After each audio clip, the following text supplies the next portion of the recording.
세계 최대 모바일 기기 전시회 MWC 2019가 우리 시간으로 오늘 오후 스페인 바르셀로나에서 개막합니다. 올해 행사에선 5G와 폴더블이 접목된 최신 기술과 기기가 소개됩니다. 세계적 이벤트가 될 제2차 북미 정상회담이 이틀 앞으로 다가오면서 분위기도 달아오르고 있습니다. 그제 평양을 출발한 김정은 위원장의 전용 열차는 중국을 남하해 베트남으로 향하고 있고 트럼프 대통령도 우리 시간으로 오늘 오후 출발할 것으로 알려졌습니다. 금융업계가 금융결제망을 전면 개방하고 결제 시스템 이용료를 10분의 1 수준으로 대폭 낮추기로 했습니다. 금융당국은 또 금융지주사 내에 핀테크 창업 활성화를 유도하기로 했습니다. 시중에 유통되는 욕실 세정제의 세정액에 큰 차이가 있는 것으로 조사됐습니다. 또 일부 제품은 알레르기 유발 원료 포함에 대한 경고 등이 미흡한 것으로 드러났습니다. 이상 이 시각 주요 뉴스입니다. 세계 최대 모바일 전시회 MWC 2019가 우리 시간으로 오늘 오후 5시 개막으로 나흘간 열립니다. 저희 취재팀이 현지에 미리 가 있는데요. 자세한 내용 바르셀로나 연결해서 들어보도록 하겠습니다. 우형준 기자 전해주시죠. 네, 모바일 월드 콩그레스 MWC가 열리는 스페인 바르셀로나입니다. 이곳 바르셀로나 카탈루냐 광장은 이미 축제 분위기입니다. MWC 개막에 앞서 신제품을 선보이기 위한 IT 기업들의 광고가 곳곳에 붙여져 있습니다. 이번 MWC는 200여 개국 2,400여 개 기업이 참가합니다. 주제는 인텔리전트 커넥티비티, 5G로 스마트폰뿐만 아니라 모든 사물을 연결하겠다는 겁니다. 각 기업들마다 치열한 경쟁을 예고하고 있는 가운데 신제품 출시를 앞두고 하루 전날 사전 공개 행사를 가졌는데요. 먼저 정유영 기자가 달라지는 스마트폰의 모습들을 짚어봤습니다. 겉으로 보기엔 기존 스마트폰과 크게 차이가 없습니다. 하지만 이렇게 화면을 끼우면 태블릿 PC만큼 크기가 커집니다. LG전자가 선보인 듀얼 스크린 폰입니다. 기존 6.4인치 화면에 6.2인치 화면을 추가해 새로운 시장을 열겠다는 계획입니다. 듀얼 스크린은 가장 멀티태스킹에 최적화되어 있는 구글 맵을 통해서 제 친구한테 문자 메시지를 보낼 수가 있고, 또 하나는 동영상을 보면서 SNS로 해가지고 친구한테 얘기를 할 수 있고. 여기에 기존 스마트폰에 세계 최초 정맥 인식 기능을 탑재해 지문이 아닌 새로운 인증 방식을 택했습니다. 이에 맞서 중국 업체들도 화면이 접히는 이른바 폴더블 폰 경쟁에 뛰어들었습니다. We always need a more large screen. We still need it's portable. When you fold it, you can see that the screen is like a normal phone. And also when you open it, you can see the screen size is 8-inch. No cutoff of the screen. The full display. 이 밖에 카메라도 기존 듀얼 카메라에서 이제는 3개까지 탑재한 스마트폰도 등장했습니다. We want to improve our user experience. So triple camera, they can shoot 48 megapixel pictures even in low light conditions. 글로벌 스마트폰 시장이 주춤한 가운데 각 제조사들은 접히는 화면과 카메라로 신기술 전쟁을 예고하고 있습니다. 지금까지 MWC 2019 사전 행사가 열리는 LG 전시장에서 전해드렸습니다. 올해는 5G 스마트폰이 출시돼 본격적인 5세대 이동통신 서비스가 시작됩니다. 상용화 직전에 열리는 만큼 현실로 다가온 5G 서비스가 본격화될 것으로 전망되는데요. 이 부분은 김한진 기자가 알아봤습니다.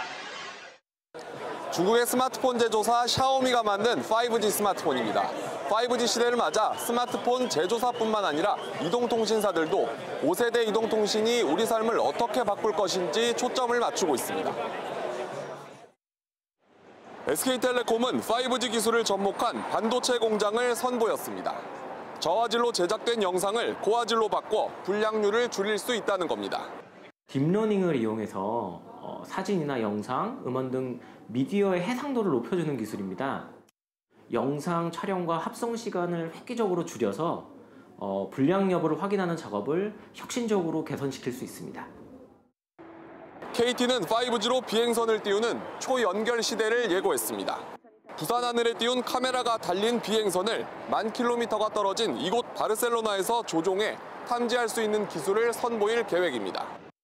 장시간 안정적으로 비행이 가능한 스카이쉽의 장점에 초저지연 5G 기술, KT의 차별화된 진행형 플랫폼을 연동함으로써 해양 오염, 산불 감시 등 각종 감시 및 관광 영역에서의 활용, 추가로 도서 지역 백신, 구호물품 운반 등에 활용할 예정입니다. 이 밖에 통신장비 회사인 노키아는 5G를 통한 응급 의료 시스템을, 에릭슨은 이번 MWC에서 스마트 공장을 선보입니다. 올해부터 서비스를 시작하는 5세대 이동통신. 각 기업들은 우리 삶을 어떻게 바꿀 수 있는지 다양한 신기술을 예고하고 있습니다. 지금까지 MWC 2019 사전 행사가 열리고 있는 샤오미 전시장에서 전해드렸습니다. 초고속 5G와 인공지능, 빅데이터의 조합을 통해 어떤 지능형 연결을 이끌 수 있을지 계속해서 현지에서 다양한 소식들을 전해드리도록 하겠습니다. 바르셀로나에서 SBS CNBC 우형준입니다. 네, 보셨다시피 MWC 행사가 열리기 직전 삼성 갤럭시 폴드의 경쟁자들이 속속히 모습을 나타냈습니다. 취재기자와 자세한 내용 해보도록 해보겠습니다. 김현우 기자가 나와 있습니다. 김 기자, 네. 중국 화웨이 폴더블 폰이 공개가 됐는데 네. 좀 제품에 대해서 자세히 좀 설명 좀 해주시죠. 네, 화웨이 폴더블 폰 메이트 10은 일단 화면 크기가 갤럭시 폴드보다 더 큽니다. 크기가 접었을 때 6.6인치 그리고 펼쳤을 때 8인치로 갤럭시 폴드보다 더 크고요. 그리고 카메라 렌즈 등이 들어가는 노치 부분이 없어서 전면 디스플레이처럼 보이기도 합니다. 또 폴드는 안으로 접히는 인폴딩 방식인 반면 메이트 10은 바깥으로 접는 아웃폴딩 방식이라는 점이 차이점입니다. 화웨이는 메이트 10을 폴드보다 늦은 6월에 출시할 예정이고요. 가격은 300만 원 정도로 예상됩니다. 네, 가격이 300만 원 정도면은 갤럭시 폴드보다 더 높게 잡은 것 같네요. 네, 그렇습니다. 갤럭시 폴드는 220만 원에 판매하겠다고 밝혔습니다. 메이트 10 가격이 폴드보다 30% 정도 더 비싼 셈인데요. 가격 차이가 크기 때문에 5G용 폴드도 메이트 10보다 가격이 쌀 것으로 예상됩니다. 메이트 10이 예상보다 높은 완성도를 보였지만 이 같은 가격 차이 때문에 판매량에서는 폴드가 더 앞설 것이란 예상이 나오고 있습니다. 네, 그리고 우리나라의 LG전자가 폴더블 폰에 대항하기 위해서 개발한 듀얼 디스플레이 폰이 공개가 됐어요. 네, 그렇습니다. 방금 보셨다시피 듀얼 디스플레이 폰은 접는 것이 아니라 새로운 디스플레이를 필요할 때마다 부착할 수 있는 그런 시스템입니다. 화면 2개를 이용해서 영화를 보거나 검색을 할 수 있고 게임을 더 큰 화면에서도 할 수 있습니다. 폴더블처럼 접을 수 없고 그리고 화면이 합쳐지진 않지만 디스플레이를 떼면 일반 스마트폰처럼 휴대하기가 편리하다는 장점이 있습니다. 네, 이 폴더블 폰과 비교를 해서 봤을 때 듀얼 디스플레이는 그렇게 혁신적이다 그런 느낌은 들지 않거든요. 강점이 네네. 있나요? 네, 그런 혁신성은 떨어지지만 대신 가성비에서 장점이 있습니다. 삼성전자의 갤럭시 폴드는 앞에서 설명드렸다시피 220만 원, 메이트 10은 300만 원에 판매될 것으로 예상되고 있습니다. 고가 논란으로 판매가 부진했던 아이폰 10s보다도 2배 가까이 비싼 셈입니다. 반면 LG전자는 듀얼 디스플레이까지 포함해서 V50 싱큐를 150만 원에 판매할 예정입니다. 또 손짓만으로 스마트폰을 쓸 수 있는 에어모션 기능, 세계 최초 정맥 인식 기능 등도 탑재가 됐습니다. 네, 새로운 세대의 스마트폰들이 경쟁을 어떻게 펼쳐나갈지 계속해서 지켜봐야 되겠습니다. 지금까지 김현우 기자와 얘기 나눴습니다. 잘 들었습니다. 오는 27일 베트남 하노이에서 열리는 북미 2차 정상회담을 이틀 앞두고 두 나라 정상들의 하노이 입성이 가까워지고 있습니다. 지금까지 진행되고 있는 상황 취재기자 연결해 자세히 알아보도록 하겠습니다. 박규준 기자. 네, 박규준입니다. 네, 북한의 김정은 국무위원장은 비행기가 아니라 기차편으로 출발을 했죠. 네, 맞습니다. 김정은 국무위원장은 지난 23일 평양을 출발해서 북한 내륙을 관통하면서 정상회담이 열리는 베트남 하노이를 향해서 지금 가고 있습니다. 이 그림에서 지금 보시는 것처럼 김 위원장이 탄 전용 열차는 단동을 통해서 중국 땅에 들어선 뒤에 선양과 텐진을 거쳐서 오늘 오전 7시쯤에 우한을 거친 것으로 전해지고 있는데요. 지금 지도상으로 보면 전체 일정의 거의 절반 정도를 지나고 있는 것으로 보입니다. 김 위원장의 일정상 내일 오전 중으로 하노이에 도착하기 위해서 창사, 난닝, 또 핑샹을 거치는 최단기 노선을 택할 가능성이 높다는 분석입니다. 네, 그리고 트럼프 대통령은 오늘 출발할 것 같다고요? 네, 트럼프 대통령도 현지 시간으로 오늘 하노이로 출발한다고 어제 트위터를 통해서 직접 밝혔습니다. 하노이에 도착하는 시간은 김 위원장과 같은 내일이 될 것으로 예상됩니다. 네, 역사적인 이번 하노이 정상회담의 핵심 쟁점 짚어주신다면요? 네, 아무래도 역시 가장 핵심은 북한에서 비핵화 조치를 어느 정도 약속하느냐, 그리고 이에 대한 미국의 상응 조치 수준이 어느 정도가 될 것이냐로 압축되는데요. 현재 스티븐 비건 국무부 대북 특별대표와 김혁철 북한 국무위원회 대미 특별대표가 현재 하노이에 먼저 도착해서 실무 협상을 벌이고 있는 상황인데, 트럼프 대통령은 자신의 트위터에서 싱가포르에서 열린 첫 정상회담에서 이룬 진전이 하노이에서 지속될 것으로 기대한다면서 이 비핵화 조치에 대한 기대감을 표명하는 등 현지까지 이 분위기는 긍정적인 편입니다. 이 때문에 이번 회담에서 북한의 구체적인 비핵화 조치와 이 미국의 상응 조치가 함께 담기는 이른바 이 하노이 선언이 나올 수 있을지가 기대감이 커지고 있습니다. 지금까지 보도국에서 전해드렸습니다. 홍남기 경제부총리 겸 기획재정부 장관이 최근 가업 상속 공제 요건을 완화하고 증권거래세를 단계적으로 인하하는 내용의 세법 개정을 추진하겠다고 밝혔습니다. 자세한 내용은 취재기자에게 알아보겠습니다. 정인아 기자. 네, 정인아입니다. 네, 정부가 추진하고 있는 세법 개정안 중에서 가업 상속 공제 완화, 이거 어떤 내용입니까? 네, 가업 상속 공제는 중소 중견 기업의 원활한 가업 승계를 돕기 위해 세금을 감면해주는 제도인데요. 가업 상속 공제를 받기 위해선 10년 동안 지분과 업종, 자산, 고용을 유지하는 등 몇 가지 요건을 충족해야 합니다. 그런데 경영 현장에선 이 요건을 지키기가 어려워서 실제로 공제를 받는 중소기업 수가 최근 5년 동안 연평균 62건에 불과했습니다. 이에 홍남기 부총리는 경영 상황과 해외 사례를 고려해 4월 안까지 가업 상속 공제 요건을 완화하는 내용의 세법 개정안을 발표하겠다고 밝혔습니다. 네, 정 기자, 증권거래소의 경우는 인하는 하지만 폐지는 하지 않겠다고 밝혔다고요? 네, 그렇습니다. 홍 부총리는 자본시장 활성화를 위해 증권거래세를 단계적으로 인하할 방침이라고 밝혔습니다. 이어 증권거래세 폐지는 검토하고 있지 않다고 말했는데요. 양도소득세와 증권거래세의 조정안의 경우 연구 용역과 태스크포스 논의를 거쳐 내년 중반기에 발표할 예정이라고 덧붙였습니다. 증권거래세 인하 폭과 시기는 아직 정해지지 않았지만 대통령 직속 재정개혁특별위원회가 내일 발표하는 세법 개편 권고안에 보다 구체적인 방향이 거론될 것으로 보입니다. 지금까지 SBS CNBC 정인아입니다. 은행들의 전유물인 금융결제망을 전면적으로 개방하고 결제 시스템 이용료를 대폭 낮추기로 했습니다. 취재기자 연결해 자세한 내용 알아보겠습니다. 엄하운 기자. 네, 엄하은입니다. 네, 금융위원회가 금융결제 인프라 혁신 방안을 발표하면서 작심하고 규제개혁을 공언했다고요. 네, 최종구 금융위원장이 금융지주사 회장, 은행장과 만났습니다. 이들과 만나자마자 최 위원장은 폐쇄적으로 운영되는 금융결제 시스템을 비롯한 금융 인프라를 과감하고 적극적으로 개방해야 한다며 금융지주사들을 압박했는데요.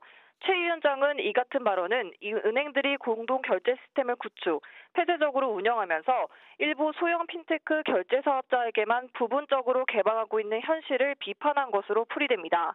이에 따라 당국은 모든 결제 사업자와 은행 사이에도 금융결제 시스템을 전면적으로 개방키로 했습니다. 이와 병행해 기존 건당 400원에서 500원인 결제망 이용료도 10분의 1 수준으로 인하키로 했습니다. 이 같은 금융위원회 결정 방침에 은행들은 대체적으로 합의한 것으로 알려졌습니다. 네, 그런데 이렇게 되면 소비자들에게 돌아오는 혜택은 뭔가요? 오픈뱅킹이 구축되면 소비자는 하나의 앱을 통해 모든 은행의 시스템을 이용할 수 있습니다. 은행별로 서로 다른 앱을 실행시킬 필요 없이 자기 계좌라면 모든 은행의 결제와 송금 등이 단 하나의 앱으로 가능하다는 겁니다. 후불 결제 시스템도 개선됩니다. 기존 핀테크 결제 사업자는 후불 결제 시스템을 이용할 수 없어 소비자의 일시적 자금 부족 시 거래가 불가했는데요. 핀테크 결제 사업자도 30만 원에서 50만 원가량의 소액 범위 내 후불 결제가 허용되면서 소비자들은 대중교통, 휴대폰 소액 후불 결제 등이 가능해집니다. 지금까지 SBS CNBC 엄하은입니다. 금융감독원이 지난해 국내 보험사 전체 당기 순이익은 7조 2,742억 원으로 1년 전보다 5,800억 원, 7.4% 감소했다고 밝혔습니다. 손해보험회사는 자동차 보험 손해율이 크게 오르면서 당기 순이익이 18% 가까이 줄어든 3조 2,373억 원을 기록했고, 생명보험회사는 보험 영업 손실이 확대됐지만 삼성전자 주식 처분 이익으로 전체 순이익은 3.1% 증가한 4조 369억 원을 기록했습니다. 최근 스마트폰, SNS 등 정보 접근의 변화 속도가 어지러울 정도로 빠른데요. 이런 가운데 지난해 장애인과 노년층, 저소득층 등 취약계층의 디지털 정보 격차가 줄어든 것으로 나타났습니다. IT 접근성이 더 확대된 데 따른 건데요. 자세한 내용 취재기자 연결해 알아봅니다. 안지혜 기자. 네, 안지혜입니다. 네, 지난해 취약계층이 정보 격차가 많이 줄어들었다고요? 네, 지난해 정보 취약계층의 디지털 정보화 수준이 68.9%로 집계됐습니다. 일반 국민의 정보화 수준을 100으로 볼 때 정보 취약계층의 정보화 수준이 어디까지 왔는지를 비교한 수치인데요. 직전해보다는 3.8%포인트 향상된 겁니다. 네, 특히 역량 부분이 많이 증가했다고 하는데 이건 무슨 뜻인가요? 네, 맞습니다. 컴퓨터나 모바일 스마트 기기를 보유했는지를 평가하는 게 접근 지표, 또 이 기기들을 켜고 끄는 등 기본적인 이용 능력을 측정하는 게 역량 지표인데요. 접근성은 IT 기기 보편화 등으로 이미 많이 높아졌습니다. 때문에 접근 지표는 지난해 0.1%포인트 늘어나는 데 그친 반면 역량 지표는 7.2%포인트가 늘었습니다. 가정이나 학교 또는 지자체에서 IT 교육이 확대된 데 따른 것으로 풀이됩니다. 네, 안 기자, 취약계층 안에서도 차이가 있을 것 같은데 조금 더 분류가 가능할까요? 네, 지난해 취약계층의 디지털 정보화 수준 평균은 68.9%였습니다. 이 중에서 저소득층과 장애인, 또 농어민은 각각 86.8%, 74.6%, 또 69.8%로 평균을 웃돌았습니다. 하지만 장노년층은 63.1%로 매해 평균치를 밑도는 수준입니다. 계층보다는 세대 차이가 아직은 크게 나타나고 있는 것으로 풀이됩니다. 지금까지 보도국에서 전해드렸습니다. 현대자동차가 임직원의 근무 복장을 완전 자율로 바꾸는 방안을 검토하고 있습니다. 현대차는 최근 정기 공채를 폐지하고 수시 채용을 도입하는 등 변화를 시도하고 있는데 그 배경은 뭔지 취재기자 연결해 얘기 들어보겠습니다. 권세욱 기자. 네, 권세욱입니다. 네, 현대차가 임직원의 근무 복장을 완전 자율복장 형태로 바꾸는 방안을 추진한다고요? 네, 현대차는 이르면 다음 달부터 근무 복장 규정을 완화하는 방안을 검토하고 있습니다. 자율복장이 도입되면 넥타이를 매지 않는 비즈니스 캐주얼뿐 아니라 청바지와 운동화 차림의 근무도 가능해집니다. 현대차의 근무복장 자율화는 그룹 내 다른 계열사에도 확산될 것으로 예상됩니다. 네, 현대차는 최근 인사, 채용, 경영 방식에도 변화를 주고 있죠. 이유가 뭡니까? 현대차는 지난해 말부터 외국인을 비롯한 외부 출신 인사를 중용하는 최신 인사에 나서는 한편 10대 그룹 가운데 처음으로 정기 공채를 없애고 수시 채용을 도입했습니다. 현대차의 잇따른 변화에는 정의선 수석 부회장의 의지가 담겼다는 해석이 나옵니다. 정 부회장은 지난해 말 그룹의 체질을 바꿔나가겠다고 이미 밝힌 바 있습니다. 특히 현대차 그룹이 갈 길은 정보통신기술 회사보다 더 ICT 회사답게 변화하는 데 있다며 혁신의 필요성을 수차례 강조했습니다. 네, 권 기자, 이런 가운데 올해 현대 기아차 그룹의 전기차 계약이 벌써 10,000대를 넘었다고요? 네, 현대기아차의 전기차 계약 대수는 지난 20일까지 모두 1,200여 대로 집계됐습니다. 지난해 현대기아차는 국내에서 22,000여 대의 전기차를 판매했는데요. 올해 2달도 채 지나지 않은 상황에서 지난해 판매량의 절반 가까이를 판매한 셈입니다. 지금까지 SBS CNBC 권세욱입니다. 지난해 산재 신청 건수가 13만 건을 넘어선 것으로 기록됐습니다. 자세한 내용은 취재기자 연결해 알아보도록 하겠습니다. 윤성훈 기자. 네, 윤성훈입니다. 네, 지난해 산재 신청자가 크게 늘었다고요? 네, 지난해 산재 신청 건수는 13만 8,500건으로 1년 전보다 20% 이상 늘어났는데요. 정부는 지난해 1월부터 출퇴근 중 사고도 산재로 인정하면서 신청 건수가 늘어났다고 밝혔습니다. 실제로 지난해 출퇴근으로 인한 산재 신청 건수는 6,000건이 넘었습니다. 또한 신청 절차가 간소화된 영향도 있습니다. 과거에는 노동자가 산재를 신청하기 위해서는 사업주에게 재외 경위에 대한 사실 확인을 받아야 했는데요. 지난해부터 사업주 확인 제도가 없어지면서 노동자들이 사업주의 눈치를 보지 않고 산재를 신청할 수 있는 여건이 마련된 것입니다. 그렇군요. 윤 기자, 이렇게 신청 건수가 늘어난 만큼 산재를 인정해주는 비율도 올랐습니까? 네, 지난해 산재 인정률은 91.5%로 89.5%였던 1년 전보다 소폭 올랐습니다. 눈에 띄는 것은 업무상 질병의 인정률인데요. 이는 1년 전보다 19.1% 상승해 63%를 기록했습니다. 정부는 산재를 판정하는 업무상 질병의 인정 기준을 개선한 것이 업무상 질병의 인정률을 크게 높였다고 밝혔습니다. 지난해부터 산재 질병을 판정하는 데 있어 작업 기간과 노출량 등의 인정 기준만 충족하면 업무상 질병으로 인정해주는 추정의 원칙이 도입됐습니다. 추정의 원칙에 따르면 인정 기준을 만족하지 못해도 의학적 인과관계에 따라서 업무상 질병으로 인정받을 수 있습니다. 지금까지 SBS CNBC 윤성훈입니다. 요즘은 화장실과 욕실 청소에 스프레이 방식의 세정제 사용이 보편화됐는데요. 그런데 제품별로 세정력의 차이가 크고 일부 제품은 성분 표시도 미흡한 것으로 조사됐습니다. 자세한 내용은 취재기자 연결하겠습니다. 정광윤 기자. 예, 정광윤입니다. 네, 욕실 세정제가 제품별로 차이가 크다고요? 네, 한국소비자원이 시중에 판매되는 스프레이형 욕실 세정제 제품을 분석했는데요. 평가 대상인 5개 제품 중 세정력이 가장 뛰어난 제품은 LG생활건강의 홈스타와 henkel 홈케어의 브레브 파워였고요. 가장 떨어지는 제품은 금강 하이캠에서 나온 욕실용 세정제였습니다. 다만 금강 하이캠 제품은 용량 대비 가격이 가장 저렴했고 세정력이 좋은 브레브 파워는 같은 용량의 가격이 가장 비쌌습니다. LG생활건강 제품은 가격은 비쌌지만 앞선 제품들보다 용량이 2배 가까이 커서 가격 대비 성능이 좋았습니다. 그렇군요. 욕실 세정제의 안정성에는 문제가 없었습니까? 네, 조사 대상이었던 제품 모두 안전성 문제는 없었습니다. 하지만 일부 제품의 경우 주의사항이나 성분 표시가 다소 미흡했는데요. 특히 금강 하이캠 제품의 경우 알레르기를 유발하는 향료의 포함 여부를 제대로 표시하지 않았고 henkel의 브레브 파워는 피부에 닿지 않게 하라는 주의사항을 제대로 표시하지 않았습니다. 소비자원은 또 일부 산성 계열 제품은 락스와 함께 사용할 경우 인체에 치명적인 염소가스가 발생할 수 있다며 주의를 당부했습니다. 다만 이 부분에 대한 구체적인 표시 규정이 없는 상황이라 사용 중인 세정제가 산성인지 염기성인지를 잘 따져봐야 합니다. 지금까지 보도국에서 전해드렸습니다. 주택도시보증공사 허그가 평택 신촌지구를 후분양 대출보증지역으로 처음 승인했습니다. 후분양 대출보증은 공정률 60% 이상 되는 시점 이후 분양하는 사업에 대해 허그가 주택건설자금 대출금 상환을 보증하는 상품으로 이번 조치를 통해 평택 신촌지구 사업자는 총 분양대금의 70%를 3.5에서 4% 수준의 비교적 낮은 금리로 조달할 수 있게 됐습니다. 올해 상반기 대기업 대졸 신입 공채 채용 규모가 1년 전보다 줄어든 것이라는 전망이 나왔습니다. 취업포털 잡코리아가 162개 기업을 조사한 결과 40% 기업이 상반기 대졸 신입 공채를 진행한다고 밝혔고 채용 규모는 총 6,800여 명인 것으로 집계됐습니다. 이 규모는 해당 기업들의 1년 전 채용 규모와 비교해 8.7% 감소한 수준입니다. 사립유치원은 다음 달부터 국가관리회계 시스템 에듀파인을 사용해야 합니다. 이 시스템은 원화 200명 이상 대형 유치원 580여 곳에 우선 도입이 되고 내년 3월 1일부터는 모든 사립유치원에 전면 적용되는데 따르지 않는 유치원은 유아 모집 정지나 차등적 재원 지원 등 행정처분 대상이 되고 1년 이하의 징역이나 1,000만 원 이하의 벌금이 부과됩니다.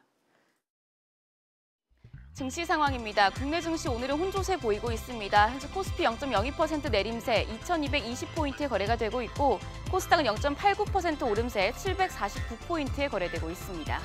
오늘 주목해보실 종목들 차례대로 살펴보도록 하겠습니다. 오늘 MWC가 개막을 했습니다. 이 MWC에 참가한 KT와 LG전자 먼저 살펴보시죠.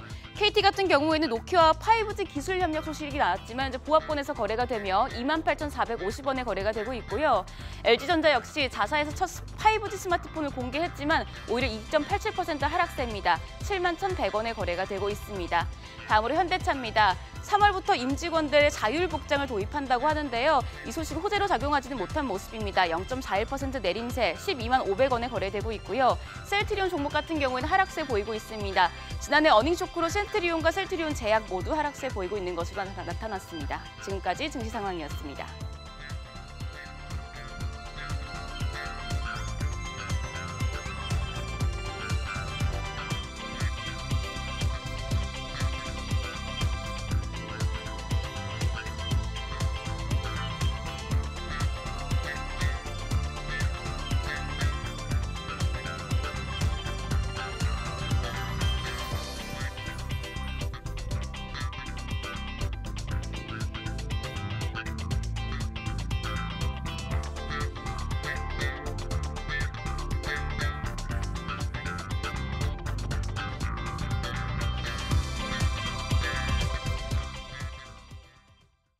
오늘 저희가 준비한 소식은 여기까지입니다. 시청해주신 여러분 고맙습니다.